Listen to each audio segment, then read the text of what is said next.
Good afternoon or good evening, everybody. Welcome to tonight's training, booking domestic and international airfare. My name is Mark Krebs. I am a gold qualified consultant and trainer with Team Sunset, part of Team Empire, Team World Explorer, and Team Rising Tide. It is great to have you guys here tonight. If you are in the training live or if you are watching the recording, we are not going to be covering any one specific airline. We're going to actually be covering my process that I personally use to book airfare for my clients, whether it's just flight tickets or if I'm building up or if I'm building an a la carte package.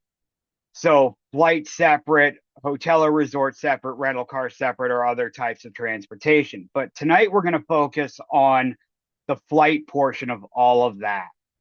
So, and what my process is.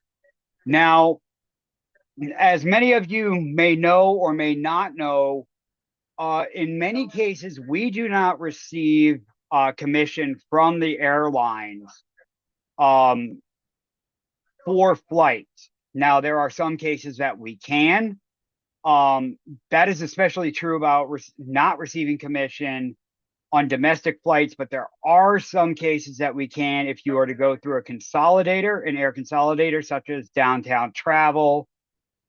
You can receive it for domestic flights. However, those flights are going to be higher for your clients because they're going to build that commission into the ticket price. Plus, you're going to have to pay a fee, or your clients are going to have to pay a fee to Downtown Travel to earn that commission. In addition to that, you're going to be subject to the 80/20 rule in that commission going back to Archer. So in many cases, it may not be worth it because you may be able to earn more in commission just by charging a service fee or a ticketing fee, is what I call it, to my clients and to yours. And we'll get into that in just a little while. But I want to first start out by talking about my process. And I want to just quickly go back. Centrav is another air consolidator that you can use for international tickets. They do pay out some higher commissions on certain flights. It all depends on what they are. And you can also use Archer and their air services to earn commission on premium seating. So premium economy, business, or first for international flights, as long as there is a layover in an international country. So let's say your clients are taking a trip to Milan. You want to try to have Archer find a flight, say, from Seattle that lays over in London and then goes to Milan, Italy.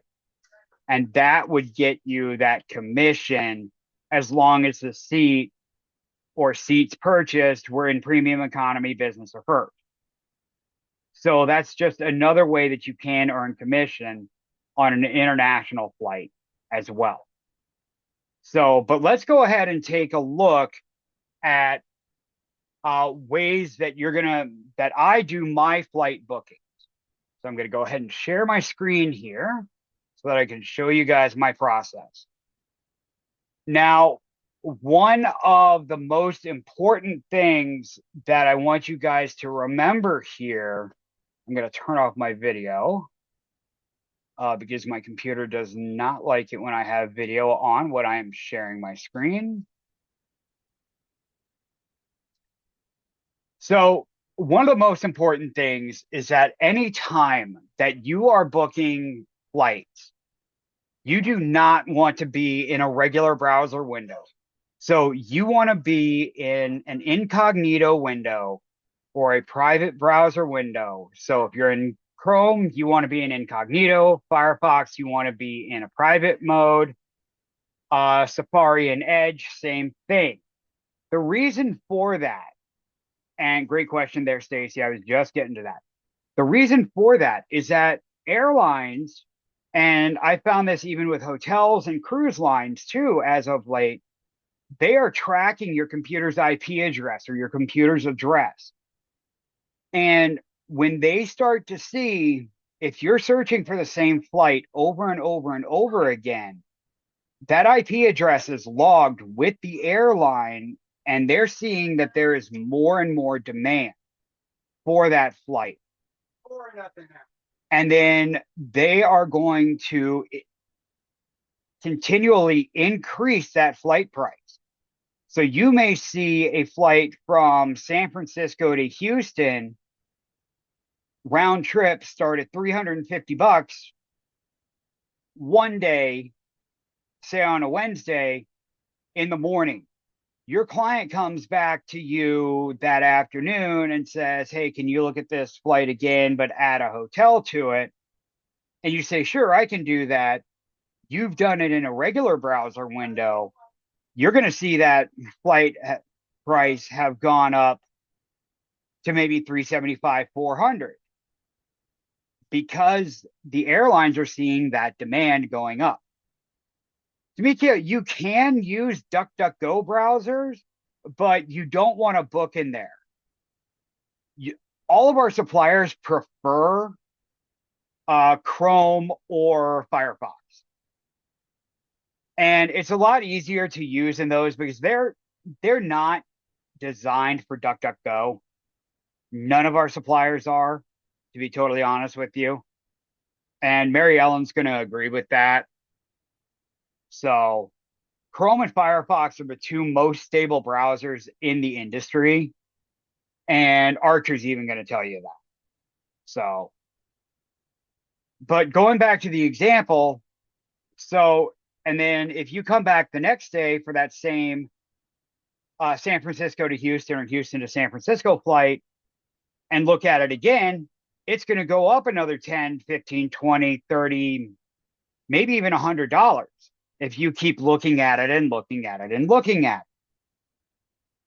So that's why you want to hide your IP address as a travel advisor when you're looking at just flights, because that flight cost is going to remain the same in most cases.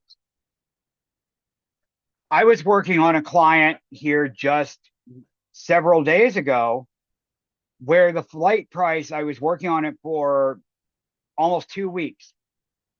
I kept getting the same round trip, nonstop flight price for a client from Omaha to San Francisco, and I was getting the same cost every single day. So I'm going to show you how you hide your IP address here, Donna, in just a second. So one day it went up by $90 for 3 people. It went up from 1530 to 1620. Yep.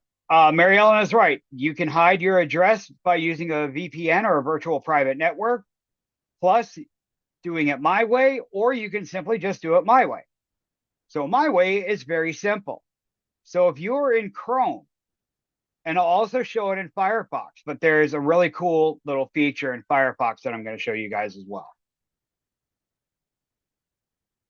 Opera is another browser that Macs use. Or no, Opera is another browser that it's another option. Lacine, I will get to that here in just a minute about booking it right away, because there are some pros and there are some cons to it. So for Chrome, if you go right over here to the 3 dots, all the way on the right where it says customize and control Google Chrome. Sorry, I can't talk. Edge is fine too. You can do this in Edge as well, but you still want to book in Firefox or Chrome, everything. And you guys can download Chrome, it's free. Download Firefox, it's free. All the browsers are free.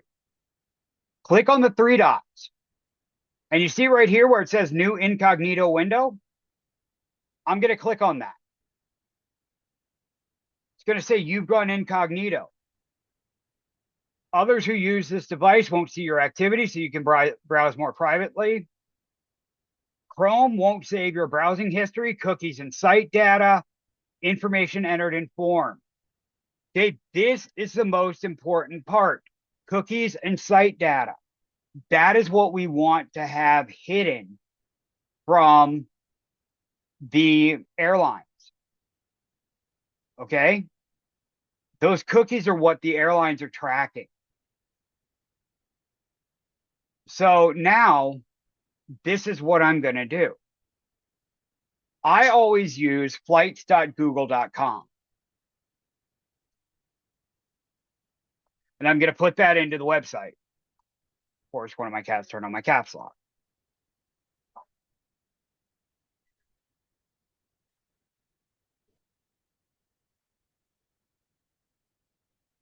All right, there's the website that I use. And you can see Google Flights right here.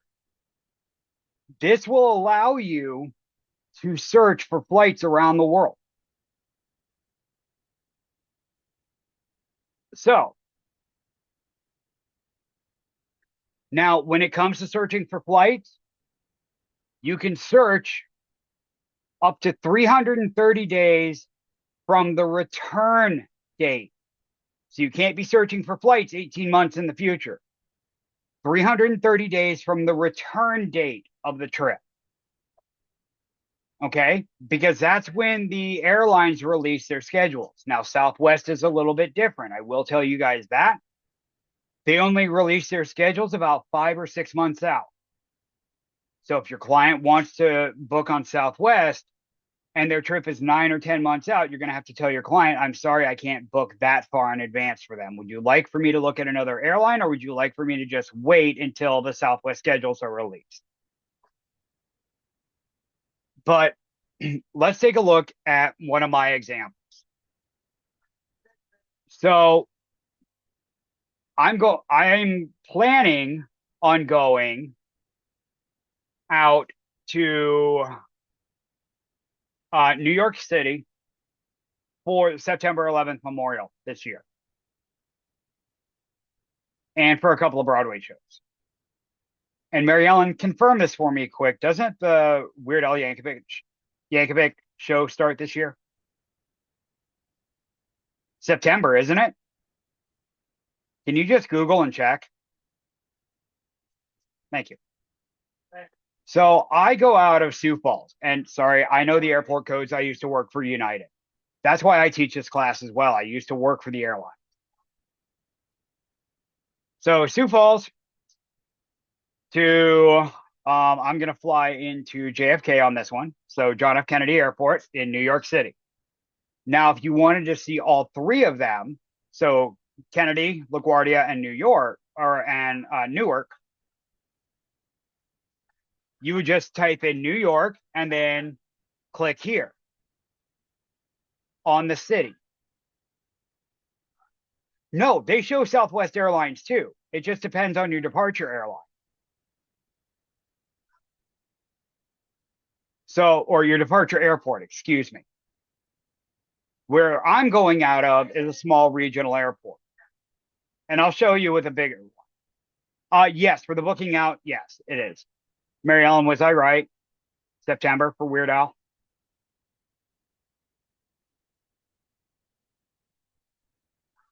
Maybe. Anyway, we're going to go to JFK. So my departure is going to be September. I'm going out September 8th. And I'm going to spend 8 days. So you can see right here what the lowest cost flight is going to be. Now, click on done. Now you can see right here, this is including basic economy tickets, guys. Always click on exclude basic. Okay, exclude those basic economy tickets. The reason for that is you do not want to put your client in basic economy because of the fact that they're going to board last. They do not get a checked or a carry-on bag in most cases. You do not get to assign their seat. If they're parties of two or more, they're not going to sit next to each other because the airlines are going to assign the seats based on whatever's available. And I've got two people going. So we're going to search. Actually, I'm doing this. Sorry, I'm splurging on this one. That's actually not bad.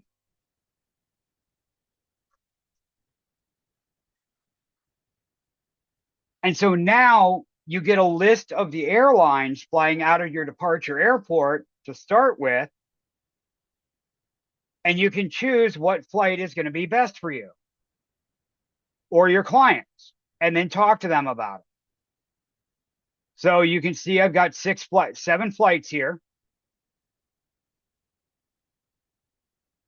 Then I'm going to click on view more flights because I like to look at all the options. Oh, he's on the West Coast, so the Broadway show is not starting then? Shoot. Okay. I know he's on tour. So I know he opened his tour last night in LA. So, and the set list was awesome. So I'm going to look at this and see if there's a better flight for me. Um, Now another thing with Google Flights, guys, watch out for these red triangles because that's going to tell you there's an overnight layover. Okay. You don't want to give your clients an overnight layover in like Chicago or Dallas or something like that because that means they're going to have to get a hotel room. That stinks on domestics.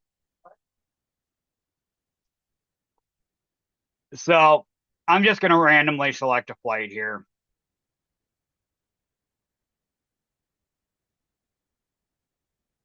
Um,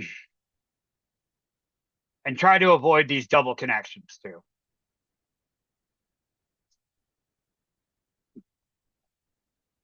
So we're just going to go with this one. So you click the down arrow here, you'll see the flights, and then you click on select flight.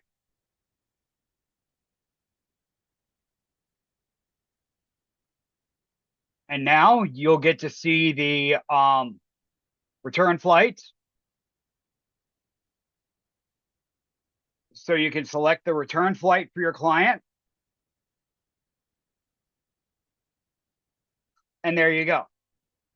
So the great thing about this is that it's going to give you a way to book it. Now, you don't book this through Google, guys. You click on the continue button here and look at where it takes you.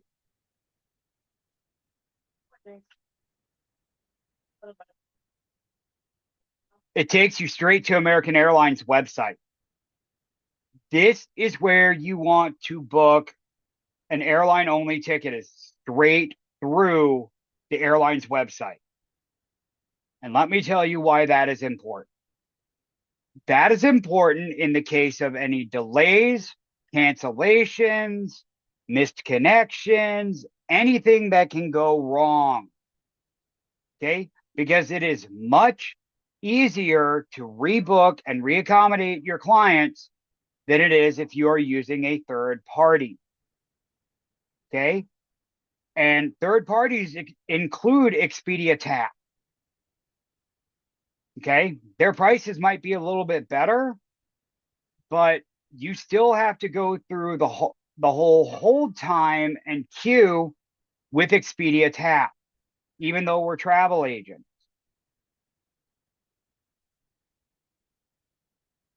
And I don't like doing that because, yes, we are the ones that are going to fix the issue for our clients. Okay. That is what our job is. What I do if I see an issue with a flight ahead of time, yes, you absolutely book through the airline's website. If you're doing an a la carte package or if you're doing an airline ticket only for your clients. And see, this is where you're getting that ticketing service fee that I talked about earlier. So I charge my clients $25 for domestic ticket per ticket or for domestic trips per ticket. So if I have 8 people going, that's $200 in my pocket in my service fee. Okay. Because I'm doing the research. I'm going to be I give them flight updates. Yes. Eliminate the middleman whenever possible for flights only. You handle everything for your clients. I take care of everything.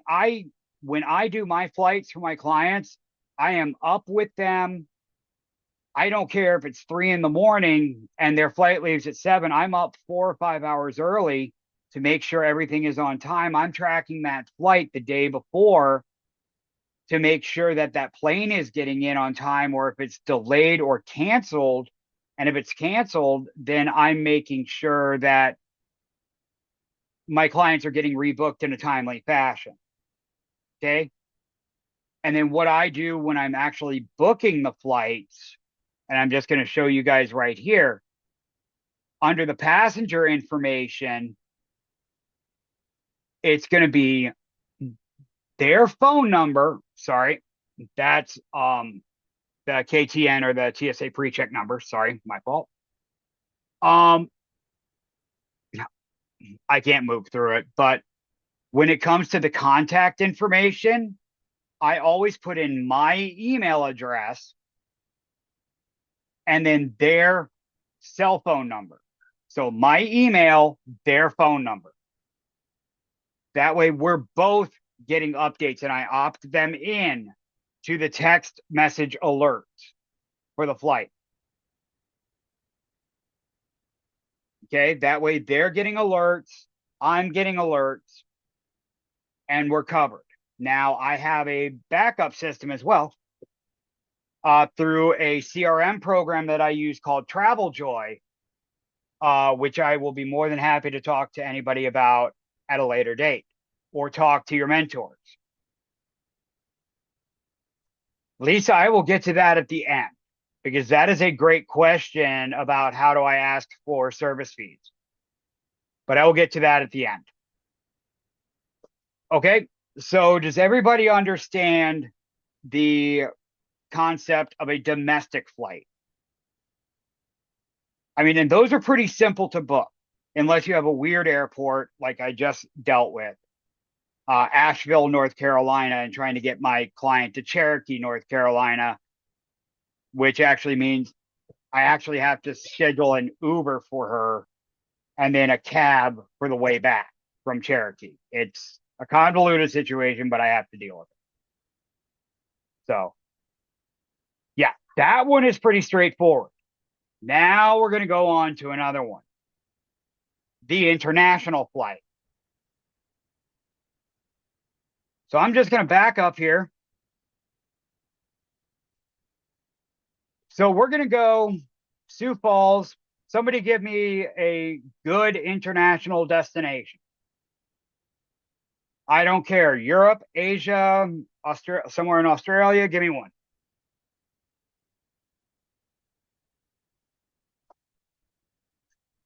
You had to say Dubai. I saw Dubai first. We're going to go Dubai. All right. We're going to go to Dubai International Airport. We're going to go same dates. Oh, travel's restricted. So that would explain. Yeah. So we're going to go Milan.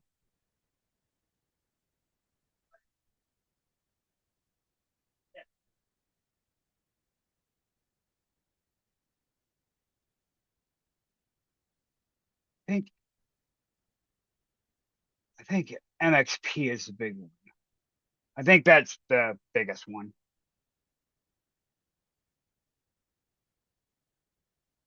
Okay. That is going to work. And again, I'm going to keep treating myself to this because I don't feel like changing the class. Okay. So this is Sioux Falls to Milan. I'm still on Google Flights here, Lisa. So I'm on flights.google.com. Okay. So as you can see here,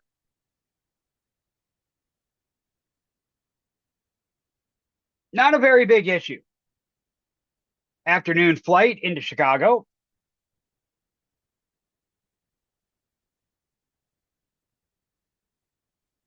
overnight flight into London. Okay. Now, this is a good point because if we had flown in, if it had gone Chicago to Rome and then Rome to Milan, then we would have had an interesting layover. Because if our clients would have had to clear customs in Rome, because that would be their destination country, and so they would have had to clear customs in Rome before moving on to Milan. So at that point, you would have had to make sure there was enough time in the schedule for them to actually clear customs, get their bags rechecked, and make it back through security. You guys see what I'm saying? But in this case, they're just going to Heathrow and they're flying, and they'll have that 3 hour and 25-minute layover in the international transit lounge, is what they're called. And then they fly to Milan and they'll clear customs in Milan. So we'll take that, we'll select the flight, and let's see what we get on the way back.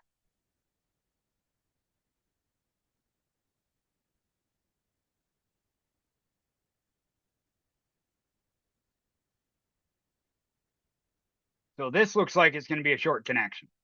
Nope. Actually, yeah, this could be ugly. Mary Ellen, what do you think? 1:50 p.m. on a Wednesday through customs in Chicago. That's an ugly connection to me. What do you think? What time does the what Departing time does flight leaves at everybody start to take 4:40. their lunch? No, that part doesn't matter. I'm talking about the 2 hour and 24-minute layover to get through U.S. customs Yeah, coming back through from Heathrow, which is not a pre-clearance, a U.S. yeah, customs pre-clearance. They wouldn't have had it. They wouldn't have had time to get through pre-clearance anyway. I don't think at an hour 40, because I don't know how fast they are. I haven't experienced Dublin yet, yeah. which is on my bucket list. So, okay. So this is good. This is a good teaching moment. So they fly back into Heathrow. Okay. You notice there's a time change. Hour and 40-minute layover gives them time to grab a quick bite to eat and then make it to their gate from Heathrow to Chicago. Now, remember, they're flying east to west. So they actually, despite flying for 8 hours and 40 minutes, they're arriving at 1:50 p.m. Central Time. Okay. Now, they have a 2 hour and 24-minute layover in customs in Chicago. That is a very, very short layover, in my opinion. And I have been through customs in Chicago, which sucks for them to get through. Now, here's the thing, there are ways to get around that. I don't trust them still with this short of a layover at one of the busiest international airports in the country. Atlanta ranks number one, JFK two, Miami three, and actually you can flip flop Miami and JFK almost weekly.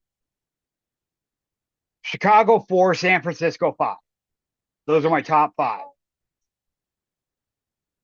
Um, but there are ways to get around the time, and it's called the Mobile Passport Control app.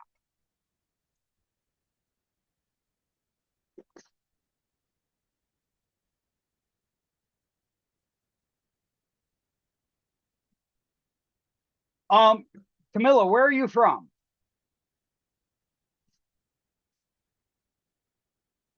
Oh, you're from Argentina.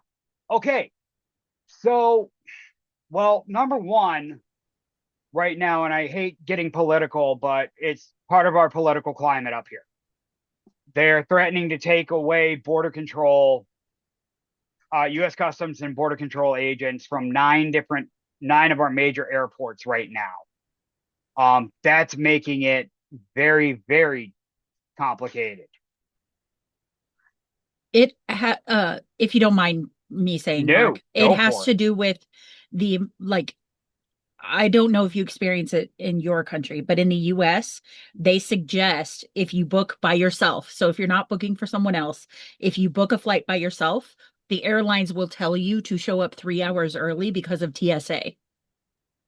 Yeah, and that's just to get through our regular security to Yeah, get and that's into the that's portion just of your for gate a of the domestic gates. flight.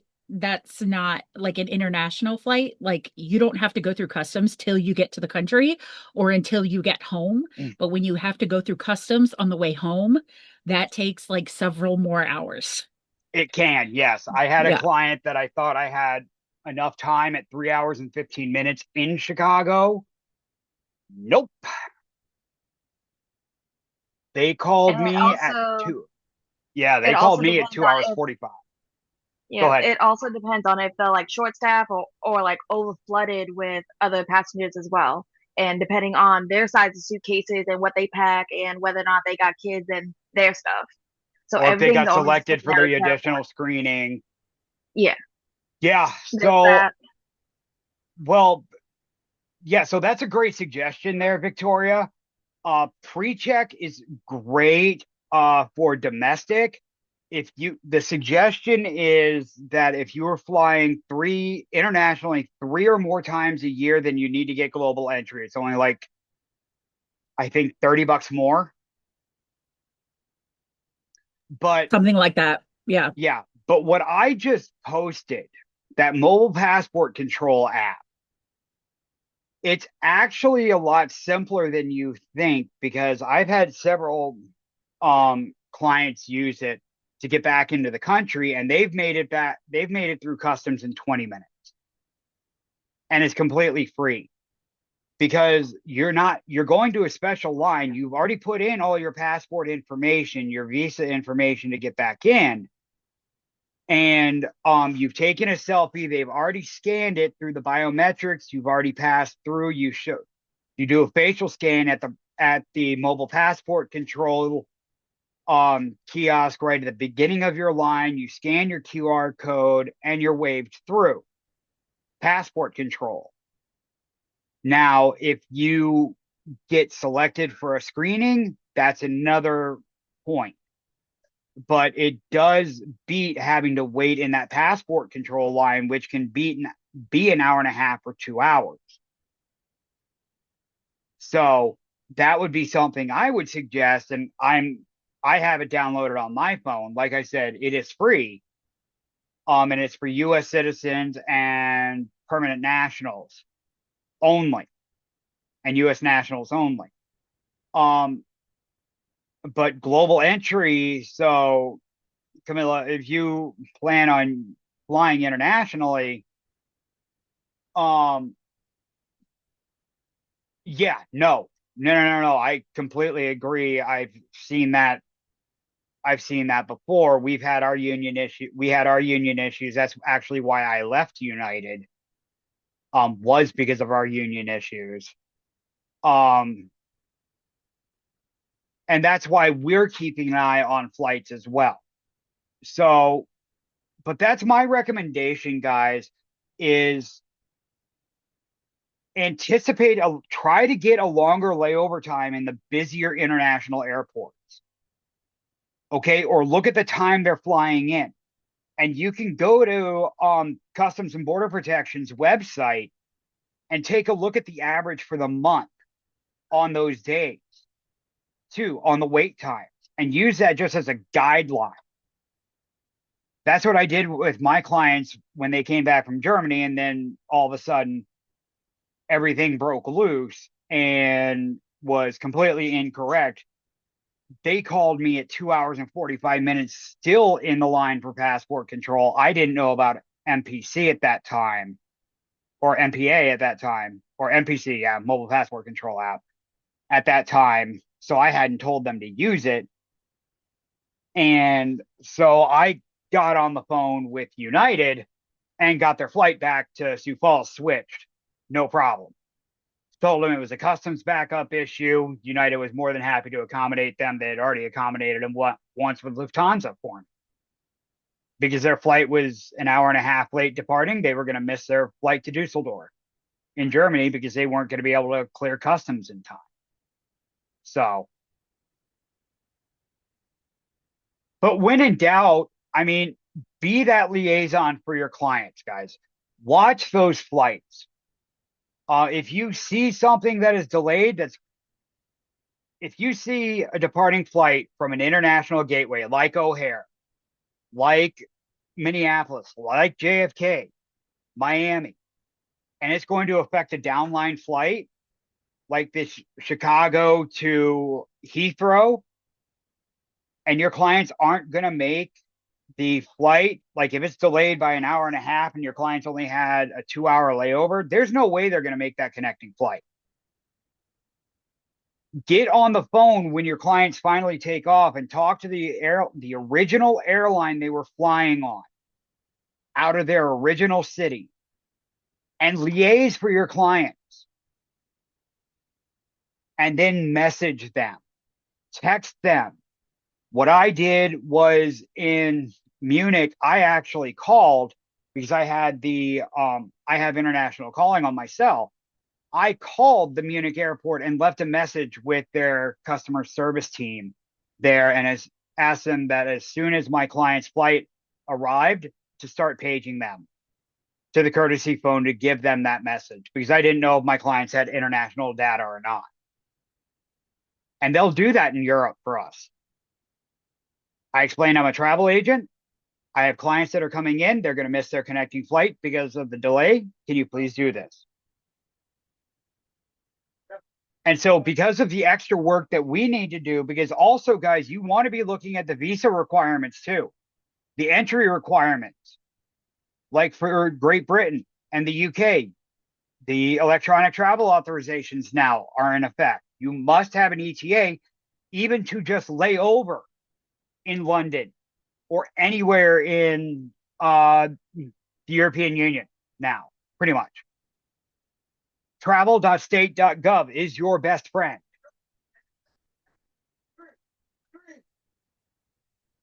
And I'm putting that website into the chat. Travel.state.gov is our best friend, guys.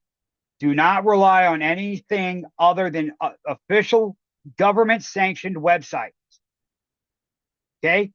We get all of our information from there. When your clients are traveling internationally as well, have them sign up for the STEP program as well. Camilla, you may have something similar with your version of our Department of State. That is just yeah. So have them sign up for alerts from your consulates and embassies.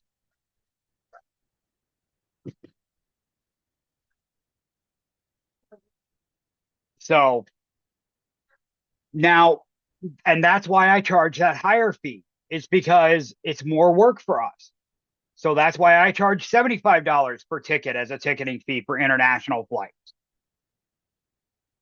Because again, not only am I doing the research on the flights, I'm doing these calculations trying to make sure that my clients are going to be getting the best layover times.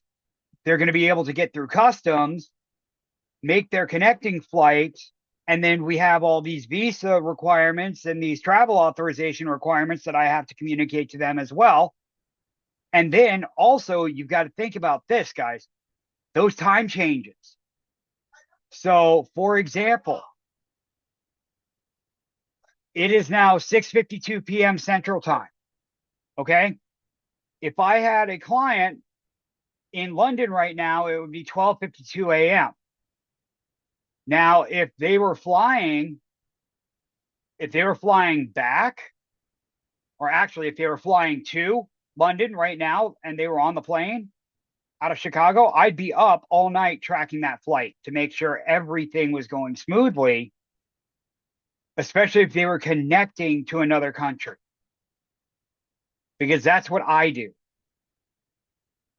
I take care of my clients and I watch my clients' flights from start to finish. And then I actually change my sleep schedule to when I'm up, when my clients are up. So if it's 3 a.m. in London, or if it's 9 a.m. in London, that means it's 3 a.m. here. I'm up. I'm working. I'm making sure everything is going right. I am available for my client. That's the 24/7 support we provide our clients as a travel agent. And they appreciate it. They truly do. So I want to get back. I believe it was Stacy who asked it. How do you approach your client about the ticketing fee or your commission? Oh no, it's Lisa. Oh, it was Lisa who did? Sorry. Yeah. I couldn't remember. Sorry. It's been a long day. So what I do, I bring it straight up. So thank you. So what I do, I have a client terms and agreement form that I use. And I can share that with you guys if you would like. Um, and it lists all my fees on it, and I actually will share that with you guys. It has all the fees that I charge. And let me see here. Get to the correct one.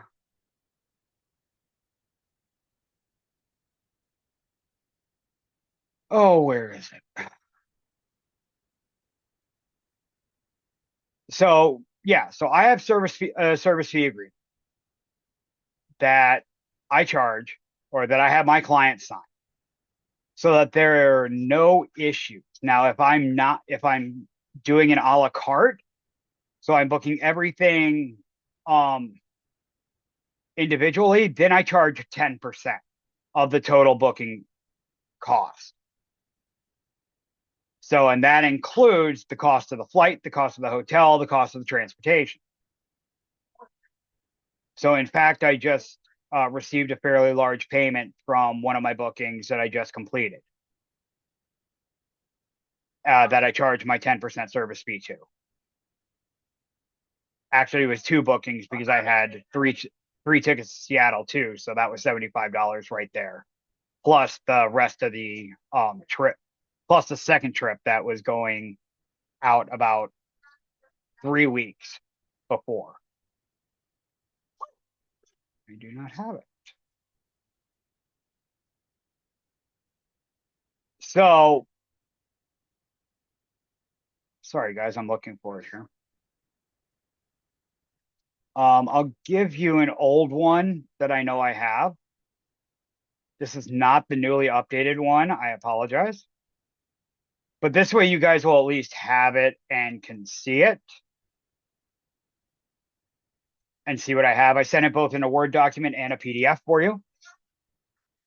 So, but this is, these are my service fees that I charge. And I flat out tell my clients that I do want to let you know that I do charge service fees. Or if I'm working on a flight only booking, that I charge a ticketing fee. For each ticket that I book. Now, if it's a group booking of 12 or more, then those I prefer not to handle myself, depending on how many people there are. I'll do groups up to 20 individually, but it can be a pain. I've done a group of 55 before. That was a pain. That took me 3 hours to book. And the cost kept going up, even though I was in incognito mode and I was having to split people onto two different flights. And yeah, it was a mess. But anything 12 or more, you can go to Archer, and Archer will book that for you. We cannot book groups ourselves, or group flights ourselves through the airlines. Archer has to do it. There is a $25 per person fee for domestic, 40 for international. So you would have to ask your clients for those service fees at that point. So you could tack that on because you're going to have to pay it to Archer. So you could tack it on. So for a domestic flight, it would be $50 per person, and then international, I would say $115 at that point. That way, you're still making your normal amount of service fees or ticketing fees, but then the rest would just go to Archer. So, but that is everything about booking domestic and international flights alone, guys. Do you have any questions for me after that?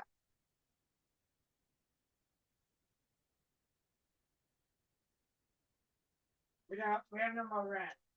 Yeah, no problem, Tamara.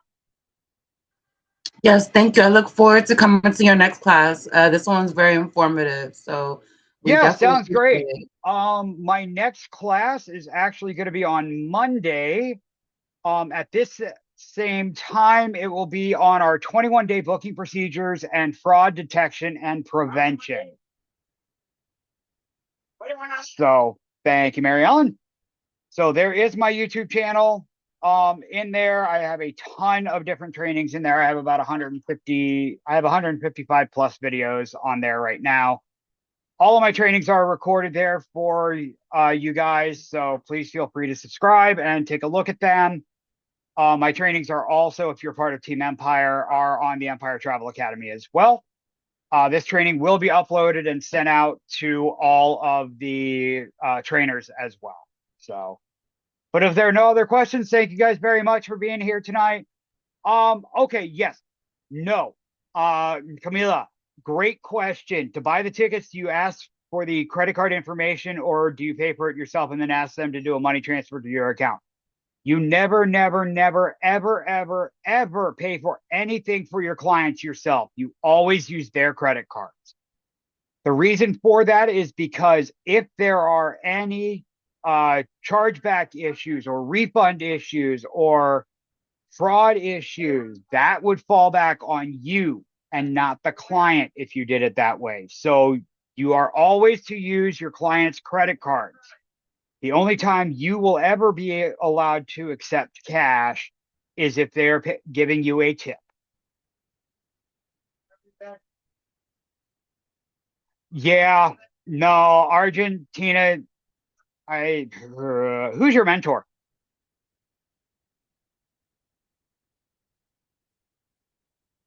I do not know who that is. Who's your platinum?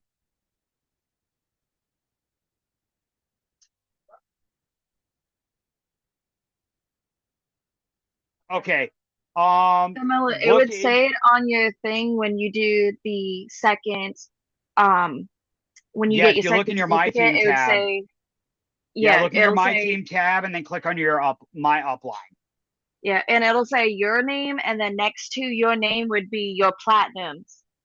It would be the Is it person Sophia? who Maybe? you did it with. Is it this?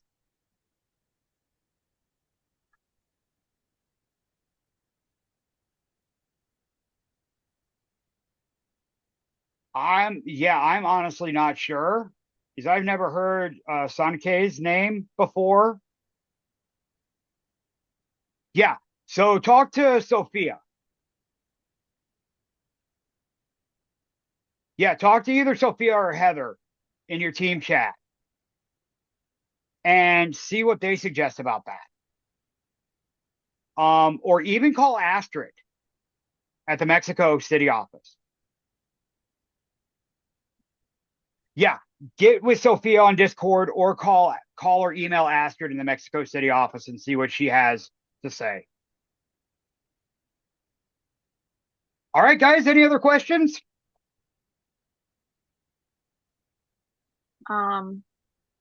So with your fees and everything, would that be like a spin-off of the questionnaire prep that we had gotten with our own design on it? kinda, or Uh, would it be exactly that, just modified a little bit? what do you mean? So, like, are you Like talking about when how you to? did, yeah, like when you made it, was it like a spin-off of like the questionnaire, the practice No, questionnaire that we got, or no, I was it created it something that, myself. okay. Yeah, I actually had ChatGPT help me a little bit. Oh, okay. Love ChatGPT. So, but yeah, ChatGPT helped me with it, and then I came up with it for the most part. So, All right. but yeah, I mean, you guys can use that as a template. I mean, it's a really good template. I've had a couple of other agents use it. So, so yeah, I mean, it's a really good start. Hi, Mark. Just a quick question. Yeah, Lisa. When you're taking your service fees, I know someone mentioned credit card just now. Do you take that while you ask for the credit card, or do you send them a link separately to take that fee? So it depends on what I'm working on. Usually if it's right up front, I take it after I actually have everything booked, usually, and after I present the proposal to them. Um, because I want to make sure that they are going to actually book with me. Um, when it comes to that, and see if you look at everything, I have a research fee too, but when I'm doing airline tickets only, I don't charge the research fee, just because it's so quick, and if it's just a domestic, most people don't come to me and say, "Oh, I'm not going to book this domestic flight," after I priced it out, because they're going to be finding the exact same prices at the same that I am, maybe a little bit less, or probably a little bit more, to be honest. Because sometimes I can get better prices on Evo Rewards too. You can use that for your clients. Um, so yeah. So most of the time I don't have an issue. So I don't charge that extra $25 research fee. It's always on packages, or if I'm doing an a la carte. Thanks, Destiny, that I charge that research fee that's listed in there.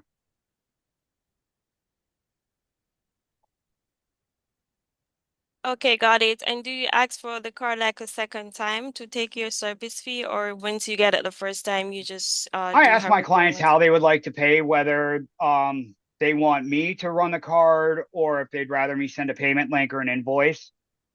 So I've got a couple of different programs that I can use. I'm preferring to use Stripe right now, but I'm not too happy with the payout timing. It takes about 3 days to get my payouts right Mm. now. Square, you can get your payout instantly, but the fees are higher on it. You can also use PayPal Business or Venmo Business. PayPal Business will also allow you to take cards and send invoices. Venmo Business, they can just Venmo your business account. It's a simple thing. Just set up a business account with Venmo. What about Cash App? Cash Because App, I know, okay. yeah, Cash App also has a business side as well. But with So PayPal, can you send a link with PayPal? yeah, you can. It's Oh, just a little bit of a pain to set up, and I can do the same thing with Stripe. I've just found out as of late too. So, but Stripe, I'm saving about 0.6%. So I'm paying 2.9 plus percent plus 15 cents per transaction. So, What about for like PayPal, Cash App? What would be the price difference for those for the payout? I'm honestly not sure what the percentage is. I haven't been able to um find for Venmo what their percentage is. I believe it's right around that 3.2, just from what I'm seeing when people run it or send me a payment, because it is coming in as a business payment. Cash App, nobody ever paid me through it. So I just shut my Cash App down. Nobody ever sends me anything anyway through there. Right. PayPal was running about 3.3, 3.4 plus 30 cents. So it'd be cheaper just to do like Stripe. Yeah, I'd say go with Stripe, but just be prepared for like a 3-day waiting period. Well, I have to wait literally a whole week anyway, so Yeah, and then 21 days on your first one because they'll because run a I fraud. Yeah, they'll hold it for a fraud check just to make sure on your first payment, and then you'll go back to 3 days. okay. How long would the fraud check be for? Like a week, Three 3 days? 3 weeks. Oh, 3 weeks. Ooh. Yep, they held my first one for 3 weeks, and it was only for $350. That'd be so messed up. They did it for a week per $100. They will. Oh It's boy. just for a fraud check because of the type of business that we're in. Okay. Because Well, we're yeah, remote. because yeah. Plus, with a lot of people doing quote quote remote, and it turns Yeah. out to be a scam. So you Yep. can't really blame them Yeah. at Even this with an point. EIN number, an employer identification number, which I have from the IRS, they still held. So Well, I guess the motto is can't be too careful. that's right. Tamika, yes. You still I would still recommend using a credit card authorization form for all transactions that you do off of, well, no, Cash App Business, no. No, Cash App, Mary Ellen. So Cash App, Venmo, no. I mean, if it is a credit card transaction, yes. Anything else? No. You don't have to. All right. So cards, online payments only, and no checks, no cash, no nothing like that. Nope. Even if it's like okay. Not unless it's a Even if tip. it's okay. Yeah. And you know the person.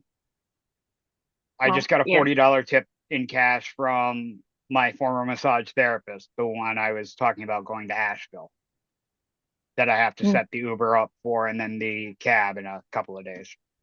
The most I got was $50 when I was pregnant, and I worked at Waffle House. I love Waffle House. I miss having one here, or I want to have one here. We got like one every 100 feet. No hush. All right. Any other questions, guys?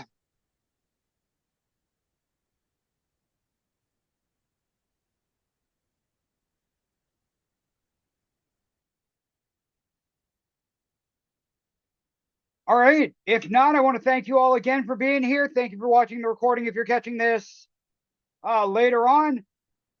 Again, my name is Mark Krebs. I am a gold qualified consultant, mentor, team leader, one of the trainers for Team Sunset, part of Team Empire, Team Rising Tide, and Team World Explorer. Thank you guys very much for being here. My next training will be on Monday, June 1st, talking about the 21-day booking procedures and how to detect fraud and our prevention measures at this same time, 4 p.m. Pacific, 7 p.m. Eastern. Thank you guys very much for being here tonight. Have a great rest of your weekend. Thank you.